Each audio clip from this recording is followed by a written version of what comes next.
स्वागत है आपका आज के इस दमदार वीडियो में। अगर आप 10वीं की तैयारी कर रहे हैं और इस वीडियो को देख रहे हैं तो आप इस वीडियो को पूरा देखिएगा, क्योंकि इस वीडियो के माध्यम से 10th बोर्ड में आपके 5 नंबर का इंक्रीज हो जाएगा। कैसे होगा, पूरा वीडियो देखिए, पता चल जाएगा। आज हम आपको पढ़ाने जा रहे हैं नागरिक शास्त्र। नागरिक शास्त्र में पहला लेसन है, जो कि कौन सा लेसन है? लोकतंत्र में सत्ता की साझेदारी। लोकतंत्र में सत्ता की साझेदारी की बात करती है। लेसन नंबर 1 है और इससे 5 नंबर के प्रश्न आपके एग्जाम में पूछे जाते हैं। तो 5 नंबर पाने के लिए इस वीडियो को जरूर देखिएगा। और हमारा एक ही लक्ष्य, एक ही निशान है कि बिहार बोर्ड 2024 की जब रिजल्ट आए तो आप टॉपर हो बिहार बोर्ड के लिए। जी हाँ, मैं आपसे बोल रहा हूँ कि बिहार बोर्ड का टॉपर आप ही होंगे।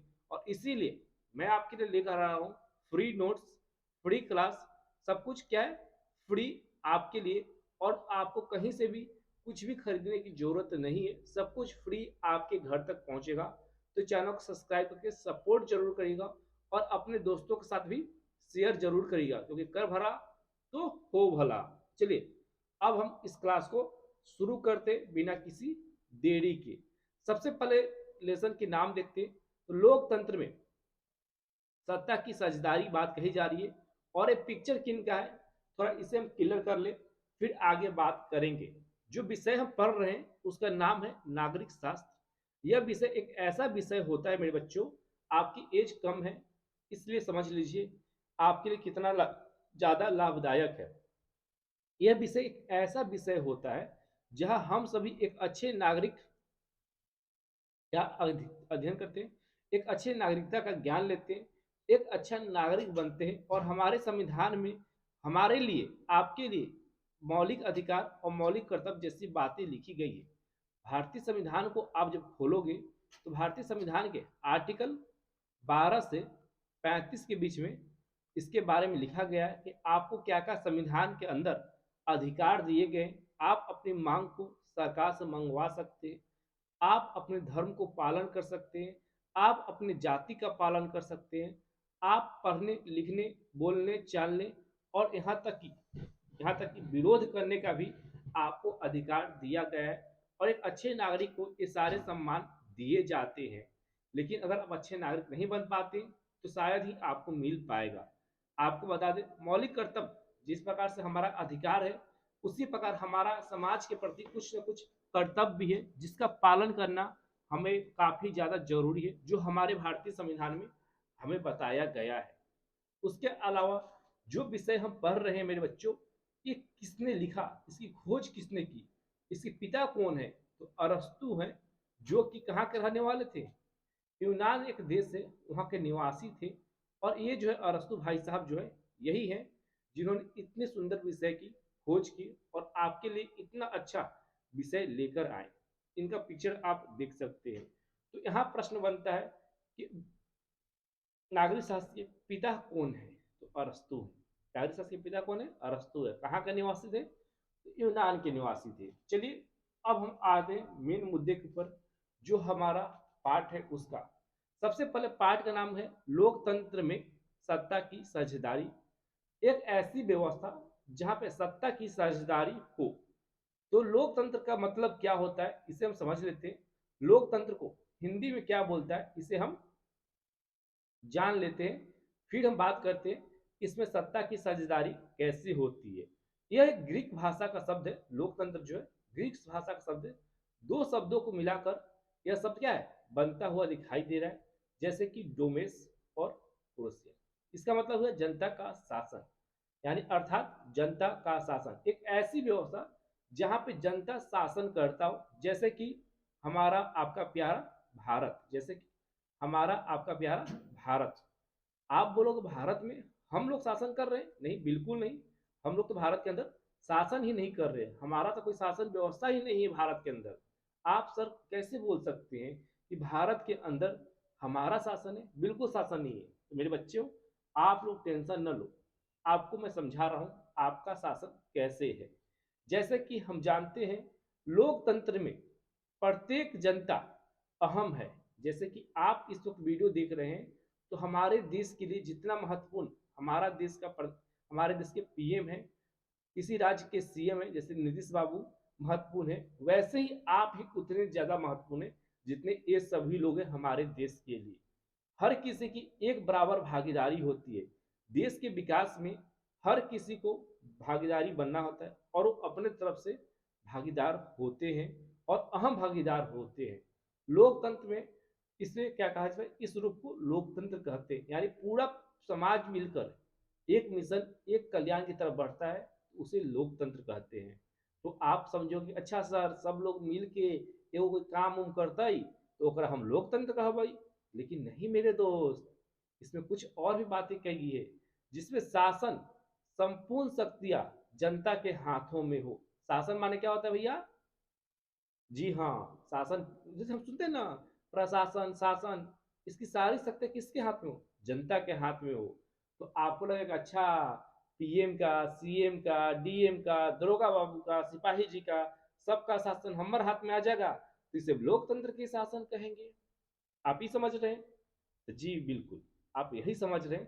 थोड़ा अलग तरीके से हम समझा रहे हैं आपको। देखिए क्या हुआ, होता यह है जिन व्यक्ति का उम्र 18 साल से ऊपर हो वो सभी क्या करते हैं, वोट देते हैं, जैसे कि आप यहाँ देख सकते हैं। और वोट देकर एक डेमोक्रेसी अर्थात लोकतांत्रिक व्यवस्था का स्थापना करते हैं और जिसे चुनते हैं वो जनता द्वारा चुना जाता है और जनता के कल्याण के लिए नियम कानून बनाते हैं और उस नियम कानून को पालन कौन करवाता है जनता से? एसपी, डीएसपी, दरोगा बाबू, सिपाही जी। तो हुआ ना आप ही के द्वारा चुना गया सरकार। आप जिसे वोट दे रहे हैं वो आपके कल्याण के लिए काम कर रहा है। अब इन सभी को हटा दिया जाए तो बताइए आपको चोर ये सब जीने देगा? आपको स्कूल में पढ़ने देगा? नहीं पढ़ने देगा ना मेरे दोस्त।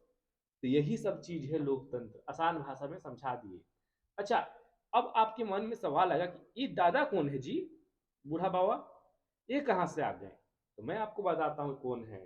देखिए, ये जो है सबसे पहले इन्होंने लोकतंत्र की परिभाषा दी जो दुनिया भर के देश मानते हैं। क्यों मानते हैं?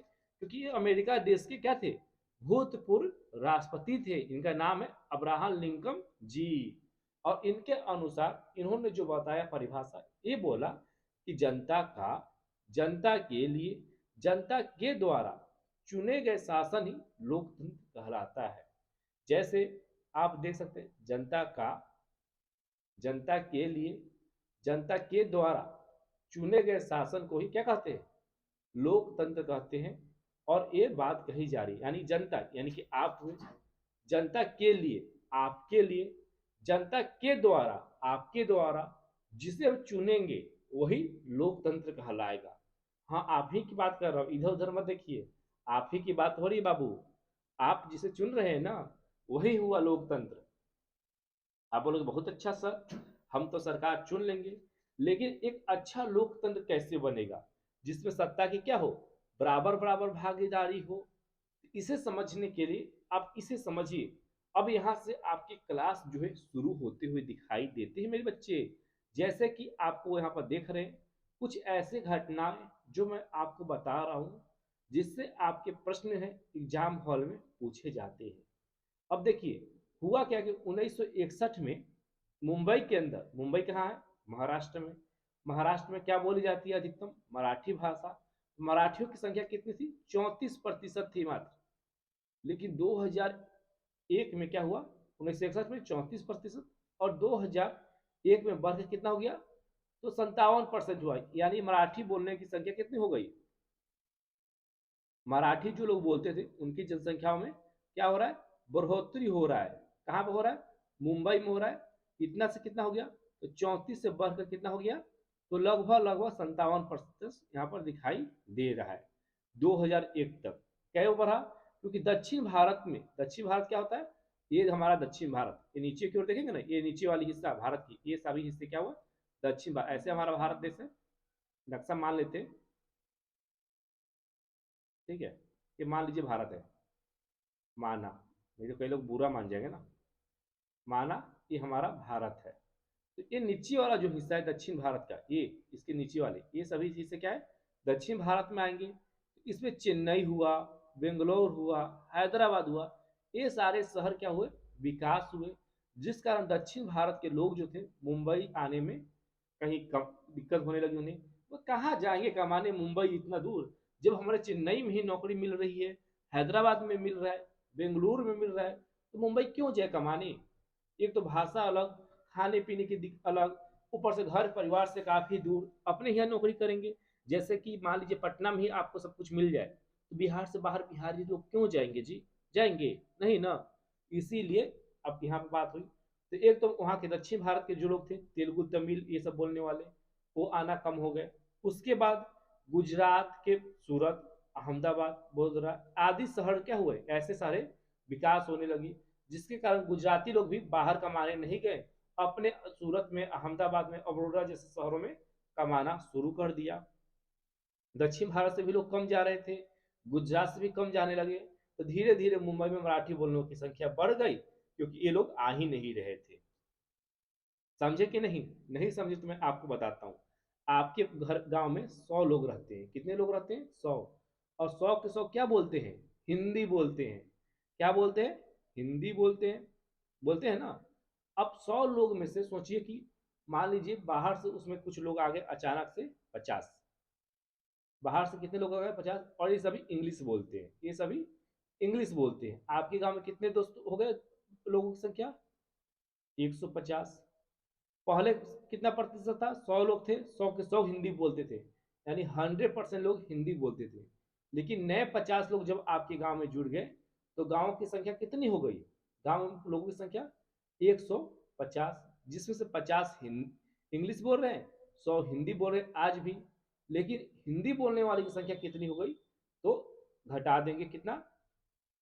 150 में से कितना गया? 150 में से 50 गया 100। अब इसे प्रतिशत में कन्वर्ट करेंगे तो कितना होगा भैया? तो आप घटा के दिखाइए। 100 कितना प्रतिशत हुआ? 150 का लगभग लगभग 75% के आसपास हुआ हिंदी बोलने की संख्या। इस प्रकार से आप निकालेंगे, तो यानी कि संख्या क्या हो रही है? हिंदी बोलने वाले की घट जा रही है। ऐसी महाराष्ट्र में बढ़ती हुई दिखाई। समझ में आ गया? अब इसे और अच्छा से समझने के लिए आपके डिस्प्ले पर एक मैं मैप दिखा रहा हूं। ये मैप मेरे दोस्त किस देश की है? ये मैप है यूरोप का एक देश, उसकी। ये मैप किसका है? यूरोप का एक देश है, उसका है। और इस मैप के माध्यम से मैं आपको समझाने की कोशिश कर रहा हूँ। यह देश का नाम है मेरे दोस्त, क्या नाम हो सकता है इस देश का? इस देश का नाम है बेल्जियम। इस देश का नाम है बेल्जियम। बेल्जियम, ये आप नक्शा देख रहे हैं बेल्जियम का, ये वाला। बेल्जियम को दो भागों में विभाजित किया जा सकता है। एक है फ्रेंच बोलने वाले लोगों की संख्या, जो कि 80% है। और एक लाइनवा देखिए कहाँ आ रहा है, 80% लोग जो है फ्रेंच भाषा बोलते हैं। लेकिन इनकी इलाका जमीन कितना है, टोटल जमीन बेल्जियम का? मात्र 20%। देखने में बड़का लग रहा है मैप में, लेकिन रियल में 20% ही है। ठीक है, क्योंकि नीचे की ओर लंबा ज्यादा है चौड़ाई में। जैसे कि ये देख सकते हैं, चौड़ाई में बहुत ज्यादा है ना जी? चौड़ाई में ज्यादा। अरे कमेंट में लिखिए यस सर। ये देखिए चौड़ाई में ज्यादा है, लेकिन इनकी चौड़ाई कम है। ठीक है ना? अब वहीं बात करें मेरे दोस्त, क्या वहीं पर बात करेंगे हम? वहीं पर हम बात करें कि ऊपर वाले का डच भाषा बोलने वाले की संख्या कितनी है? तो मात्र 20% है। और इनका इलाका 59% के आसपास है। बाकी राजधानी में चली जाती है। अब देश कहाँ का है? यूरोप का है। एक हरियाणा हमारा देश का राज्य है, उसके बराबर इसका क्षेत्रफल है। और 1 करोड़ लोग इसके अंदर रहते हैं। तो इससे आप क्या समझे? अभी कुछ नहीं समझे हैं। अब आपको समझाया जा रहा है यहाँ पे। 1 सेकेंड। यहाँ पे, यहाँ देखिए बेल्जियम में सत्ता की साझेदारी कैसे होती हुई दिखाई देती है। क्षेत्र में बहुत ही बड़ा अंतर है, जैसे कि आप देखा 59% और 20%। लेकिन संस्कृति और विविधता इसके अंदर स्वीकारी जाती है। आप भारत में भी देखते हैं, बिहार के लोग मैथिली भोजपुरी बोलते हैं, बंगाल के लोग बंगाली बोलते हैं, तमिलनाडु के लोग तमिल बोलते हैं, गुजरात के लोग गुजराती बोलते हैं, और महाराष्ट्र के लोग महाराष्ट्र मराठी बोलते हैं, कश्मीर के लोग कश्मीरी बोलते हैं, हमारे अलग अलग राज्यों, असम के लोग असमी बोलते हैं। लेकिन हम सभी लोग एक दूसरे की भाषा का सम्मान भी करते हैं, एक दूसरे से बात भी करते हैं, एक दूसरे के प्यार भी करते हैं। आप बताइए, आप भी चाहते हैं कि नहीं कि मराठी खाना हम खाएं, मेडू वड़ा खाएं, तमिल खाना? आप चाहते कि गुजराती ढोकला खाएं, कैसा होता है चखे? वैसे ही गुजरात के लोग चाहते हैं लिट्टी चोखा कैसा होता है बिहार में, हम देखें। छठ पूजा कैसा होता है हम देखें, तो ऐसे ही हमारी संस्कृति एक दूसरे को हम स्वीकार कर रहे हैं ना, जाति धर्म मजहब के नाम पर नहीं कर रहे। हम तो चाहते हैं महाराष्ट्र में जाएं, देखिए मुंबई शहर कैसा है, वहाँ के लोग चाहते हैं गुजरात में जाकर लिट्टी चोखा या फिर मुर्गा मटन खाएं। बिहारी लोग कैसे खाते हैं, बहुत चाव से कैसे इतना तीखा खा लेते हैं। बंगाली मिठाई कैसे लोग खाती है, मिष्टी दही कैसे होता बनता है, प्रसिद्ध है कि नहीं। उसी प्रकार यहाँ पर भी प्रसिद्ध होते हुए मेरे भाई दिखाई दे रहा है। अब क्या किया इन्होंने, बेल्जियम वालों ने अब एक दूसरे की सत्ता यानी कि फ्रेंच और डच बोलने वालों ने अपनी सत्ता को साझा किया। 1970 में सरकार भी कम नहीं है, 1970 1993 4 बार संविधान में परिवर्तन किया और संशोधन किया, ताकि देश के सभी लोग क्या हो, मिलजुल कर रहें, उसमें झगड़ा उगड़ा न हो। केंद्र में डच और फ्रेंच मंत्री जो है उनकी संख्या एक समान रखी गई, ताकि दोनों में से किसी भी बोलने वाले भाषा को लोगों के मन में मन मुटाव न हो कि भाई फ्रेंच बोलने वाले की ज्यादा शक्ति दी जा रही है या फिर डच बोलने वाले की ज्यादा शक्ति जाए, दोनों को एक बराबर मौका दिया गया। दोनों जो नए कानून बना रहे थे सहमति से एक दूसरे की राय विचार लेकर बना रहे थे, इससे वहां पर दिक्कत नहीं हुई। क्षेत्रीय सरकार को शक्तियां दी गई, जैसे हमारे बिहार सरकार को शक्ति दी गई है, यूपी में योगी जी को शक्ति दी गई यूपी सरकार को, उसी प्रकार वहां पर भी क्षेत्रीय सरकार को शक्तियां दी गई है। दोनों समुदाय को प्रतिनिधि दिया गया है। केंद्र और राज्य में अलावा तीसरे स्तर पर भी सरकार का गठन किया गया है। तीसरा स्तर कैसे हुआ, जैसे कि हमारे यहाँ एक केंद्र में मोदी जी की सरकार है, एक राज्य में नीतीश जी की सरकार है, और नीचे देखेंगे तो ग्राम पंचायत में आपके यहाँ मुखिया जी होंगे, सरपंच साहब होंगे, तो इन सभी की सरकारें आपको दिखाई देगी। यानी केंद्र और राज्य मिलकर आपस में सहमति बना रहे हैं, और इससे क्या हो रहा है, लोकतंत्र में सत्ता की साझेदारी हो रही है। विविधताओं में ही एकता है। भारत जो है विविधता से भरा देश है, आपने अक्सर सुना होगा, लेकिन इसी विविधता में भारत की एकता छुपी हुई है, ये भी आपने सुना होगा। लेकिन एक और देश का एग्जाम्पल मैं आपको दे रहा हूं मेरे बच्चों। कौन सा देश है, कौन सा देश है, श्रीलंका। जी बिल्कुल सही, श्रीलंका। श्रीलंका में क्या दिक्कत है, श्रीलंका का मैप आपके डिस्प्ले पर दिखाई दे रहा होगा, ये श्रीलंका है हमारा छुटकू सा देश। इसके अंदर जाति को लेकर काफी दिक्कत है। अब कैसी कैसी दिक्कत हो सकती है, जैसे कि पिछले क्लास में मैंने आपको बेल्जियम के बारे में बताया, यहाँ पिछले। अब बात करते हैं श्रीलंका का। एक द्वीपीय देश है और एशिया के अंदर आता है। द्वीपीय देश मतलब क्या हुआ, जो ऐसा देश जो चारों तरफ से किससे घिरा हो, पानी से घिरा हो। तो श्रीलंका जो है चारों तरफ से पानी से घिरा हुआ देश है, इसके चारों तरफ पानी ही पानी है। उसके अलावा तमिलनाडु से कुछ किलोमीटर दूर, हमारा जो तमिलनाडु है नीचे, तमिलनाडु ये साउथ इंडिया का नीचे वाला हिस्सा, यहाँ यहाँ से मेरे दोस्त क्या है, यहाँ से कुछ किलोमीटर की दूरी पर श्रीलंका बसा हुआ है। यहाँ से कुछ किलोमीटर की दूरी पर श्रीलंका बसा हुआ है। आबादी कितनी है, तो मात्र 2 करोड़ आबादी है। सिंहली एक भाषा होता है जहाँ पे 74% लोग जो है सिंहली को बोलते हैं। उसमें भी अधिकतम कौन धर्म के मानने वाले हैं, बौद्ध धर्म के मानने वाले लोग हैं जो सिंहली को बोलते हैं। तमिल बोलने वाले की संख्या 18% है, इसमें हिंदू मुस्लिम और अन्य मिलकर बनते हैं।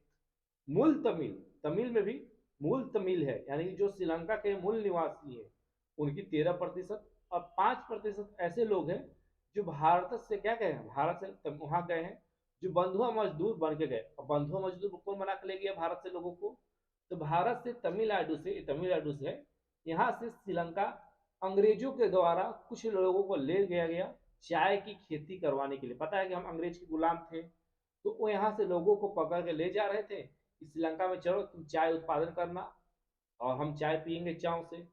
तो कुछ भारतीय ले गए, अब ले गए तो बेचारे समय के साथ वहीं बस गए, अब वहीं के निवासी बन गए, वहीं रहने सहने लगे। और उनकी जनसंख्या कितनी है, तो 5% है तमिल में, और उसके बाद 7% क्या है, ईसाई धर्म के लोग हैं। कहाँ पे है, श्रीलंका में है। तो दिक्कत क्या बात हो रही है इसके अंदर, तो मेरे बच्चों दिक्कत कुछ नहीं हो रही है, दिक्कत आपके डिस्प्ले पर इस वक्त सामने आ रहा है। अब श्रीलंका में जो है सत्ता की साझेदारी कैसे होती है देखते हैं। सिंहली बोलने वाले की संख्या 74%, तमिल बोलने वाली की संख्या 18%। आजादी जो होता है श्रीलंका 1948 में ब्रिटेन से ले रहा है। सिंहली का दबदबा ज्यादा रहता है सत्ता के ऊपर। केंद्र में जो सरकार है वो सिंहली बोलने वाले की संख्या ज्यादा रहती है। अब इनकी संख्या ज्यादा है तो सरकार भी इन्हीं की ज्यादा बन रही है। और 1956 में सिंहली भाषा को राष्ट्रभाषा की दर्जा दे दिया गया। क्या बोला गया कि सिंहली जो होगा श्रीलंका का राष्ट्रीय भाषा होगा। जैसे भारत की कोई भी राष्ट्रीय भाषा नहीं है। आपको लगता होगा कि हिंदी जो है भारत की राष्ट्रीय भाषा है, लेकिन भारत के संविधान जब पढ़ेंगे मेरे दोस्त तो वहां पर कोई भी राष्ट्रीय भाषा नहीं है। क्यों नहीं है? क्योंकि अगर हिंदी को हम राष्ट्रीय भाषा दे दें तो तमिल बोलने वाले लोग बोलेंगे कि भाई मेरा तमिलनाडु का भाषा तमिल क्या हो गया, वो भाषा नहीं है। मराठी बोलेंगे क्या मेरा मराठी भाषा नहीं है। इंग्लिश बोलने वाले इंग्लिश को मानने के लिए बोलेंगे। बंगाली बोलने वाले कहीं बंगाली बोल लगाइए। उसके अलावा पंजाबी वाले अलग बोलेंगे, गुजराती अलग बोलेंगे, तेलुगु अलग बोलेंगे। इसीलिए भारत के अंदर कोई भी राष्ट्रीय भाषा नहीं है। आप कोई भी भाषा बोल सकते, कोई भी भाषा में काम कर सकते अगर आपको दिक्कत नहीं हो रही है तो। श्रीलंका 1948 में आजाद तो हो रहा है, लेकिन 1956 में जो लोग हैं वो क्या करें, 74% लोग हैं वो राष्ट्रीय भाषा घोषित कर देते हैं सिंहली को। लेकिन ये नहीं सोचते कि देश के अंदर और भी 26% ऐसे लोग हैं जो किसी और भाषा को बोलते हैं, जिसमें बड़ी संख्या तमिल बोलने वालों की है 18%। वो कहाँ जाएंगे, उनके बारे में सोचा नहीं जाता है।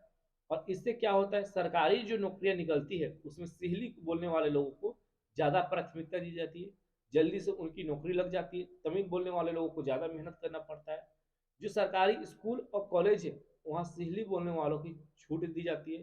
बोला जाता है कि अगर आप सिंहली बोल रहे हैं तो आपको एडमिशन में छूट मिलेगा, कोई भी दिक्कत नहीं होगी।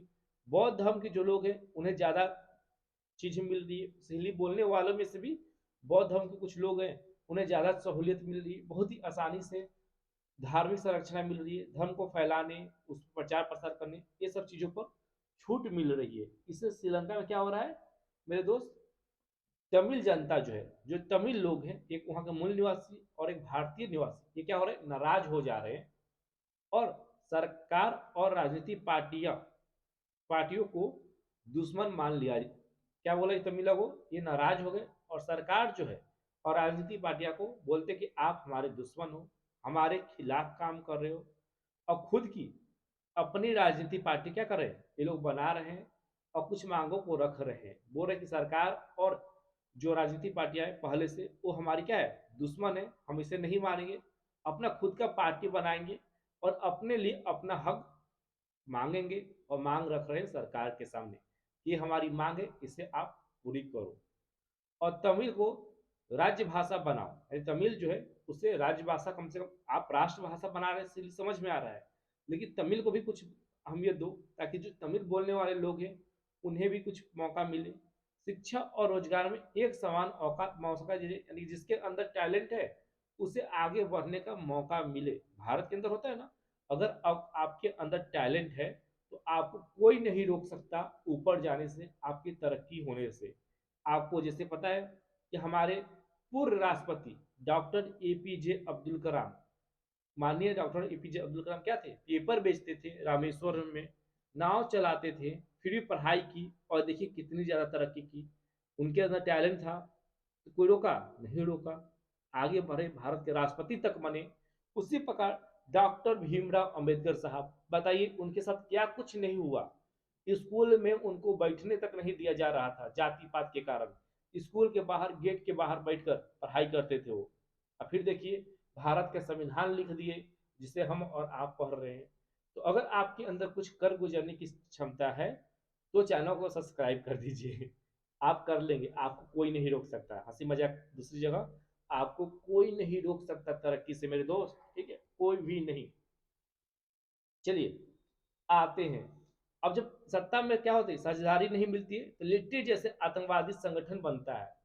जो लोगों को रोजगार नहीं मिले, खाने की सुविधा ना मिले तो क्या करेंगे, अपनी मांग उठाने के लिए कोई लोग हथियार उठा लेंगे, कई लोग बम बंदूक उठा लेंगे। तो ये जो है उठा लेते, दोनों समुदाय के बीच टकराव होता है और नतीजा क्या निकलता है, देश के अंदर गृह युद्ध हो जाती है। आपस में ही लोग एक दूसरे को मारने लगते हैं और देश की तरक्की जो ऊपर की ओर जानी चाहिए थी दिन पर दिन ऐसे जानी चाहिए थी, लेकिन अब ऐसे ऐसे श्रीलंका की तरक्की होने लगी, जमीन में घुस रही इसकी तरक्की की रेखा। जीडीपी क्या हो रही है, देख ही रहे, जीडीपी क्या हो रही, नीचे क्यों चली जा रही है श्रीलंका की। इसके पीछे का मुख्य कारण क्या है मेरे भाई, तो यही है कि आप सत्ता में साझेदारी नहीं दे रहे हैं, हर किसी को बराबर मौका नहीं दे रहे हैं। अगर ऐसा कुछ हो रहा है किसी भी देश में, तो देश तरक्की नहीं कर सकता। जैसे कि पाकिस्तान, श्रीलंका और भी दुनिया में बहुत सारे ऐसे देश हैं जहाँ पे सारी चीजें हो रही है, और जहाँ पे भी होगी वहां पर सरकार क्या होगी, देश तरक्की नहीं कर पाएगा। जैसे कि भारत, भारत में हर किसी को एक बराबर मौका दिया जाता है, जिसके अंदर टैलेंट है वो ऊपर जाएगा, हिंदू हो, मुस्लिम हो, सिख हो, ईसाई हो, सबको बराबर मौका मिलता है। आप ही के स्कूल में हिंदू भी पढ़ते हैं, सिख भी पढ़ सकते हैं, ईसाई भी पढ़ते होंगे, बौद्ध भी पढ़ते होंगे, और मुसलमान भाई भी पढ़ते होंगे। बताइए किसी को जाति या धर्म के बारे में पूछा भी जाता है, आप इस जाति को तो अलग बैठो, आप इस धर्म को तो अलग बैठो, नहीं ना, सबको एक साथ बैठाया जाता है। सबकी शिक्षा एक प्रकार होती है। रिजल्ट देने में क्या भेदभाव होता है, नहीं होता है, कुछ भी नहीं होता। जिसके अंदर टैलेंट है वो क्लास टॉपर बन जाएगा, जिसके अंदर नहीं है नहीं बन पाएगा। लेकिन आप घबराइए मत, आपका भाई आपके साथ है, और भरोसा दिलवाता है जो नोट्स आपको देंगे पढ़ लेंगे, तो 80% लाने से आपको कोई नहीं रोक सकता। बिहार बोर्ड के 10th एग्जाम में, कौन से एग्जाम में, बिहार बोर्ड के 10th के एग्जाम में आपको कोई नहीं रोक सकता 2024 में। समझ में आया। चलिए अब आगे बात करते हैं कि सत्ता में किस प्रकार की भागीदारी हो सकती है, सत्ता में किस प्रकार की भागीदारी हो सकती है, शासन का बंटवारा कैसे किया जा सकता है। तो शासन का बंटवारा दो स्तर पर किया जा सकता है, एक विधायक, कार्यपालिका और न्यायपालिका, तीनों को एक समान मौका दिया जाए, ऐसा किया जा सकता है। केंद्र सरकार, राज्य सरकार और स्थानीय सरकार जैसे भारत के अंदर बांटी गई है। हमारी जो कार्य शक्तियां है 3 प्रकार से बांटी गई। विधायिका यानी एक ऐसा व्यवस्था जहां पे लोग जो है जनता द्वारा शासन चुना जाए। कार्यपालिका और न्यायपालिका, ये तीनों कानून बनाते हैं, देख रेख करते और लागू करवाते हैं। एक केंद्र की सरकार होती है, राज्य की सरकार होती है, एक हमारा गांव का मुखिया होता है। ये सभी आपस में मिलकर समस्या को सुलझाना करते हैं, फिर जो लगता है कानून बनाते हैं, और जिनके खिलाफ अत्याचार हो रहा हो वो न्यायपालिका अन्याय से उन्हें कहीं ना कहीं मुक्त कराने में मदद करवाते हैं। अगर ये व्यवस्था दुनिया के किसी भी देश में हो रही है तो एक अच्छा लोकतंत्र है, एक अच्छा डेमोक्रेसी है। समझ में आया, एक अच्छा लोकतंत्र है, एक अच्छा डेमोक्रेसी है। अब एक चैप्टर खत्म हुआ, अब इसके आगे कुछ बड़े प्रश्न हैं जो मैंने पीडीएफ पहले से बना रखे हैं, लेकिन उस पीडीएफ को पढ़ने के लिए आपको इस वीडियो के ऊपर कम से कम 100 लाइक करना पड़ेगा या फिर 50 कमेंट करना पड़ेगा। ठीक है, आप इतना करिए, क्योंकि ये आपका प्यार है, ये आपका एक तरह से फी है हमारे लिए, आपका प्यार है, आपका फी है। आप जितना ज़्यादा प्यार देंगे आपके लिए फ्री नोट मैं दे दूंगा। अगर 100 से इसे 1000 कर दिए ने, मैं फ्री नोट जो मैं आपको देने वाला हूँ मई जून में, वो आपको अगले 5 से 7 दिन में घर पर पहुँचवा दूंगा। 5 से 7 दिन में आपके घर तक पहुँच जाएगा, अगर 100 लाइक हो गया, 500 कमेंट हो गया तो सभी के पास। तो चलिए शुरू हो जाइए, मिलते हैं अगले वीडियो में। आज के लिए बस इतना ही, तब तक के लिए जय हिंद, जय भारत, वंदे मातरम।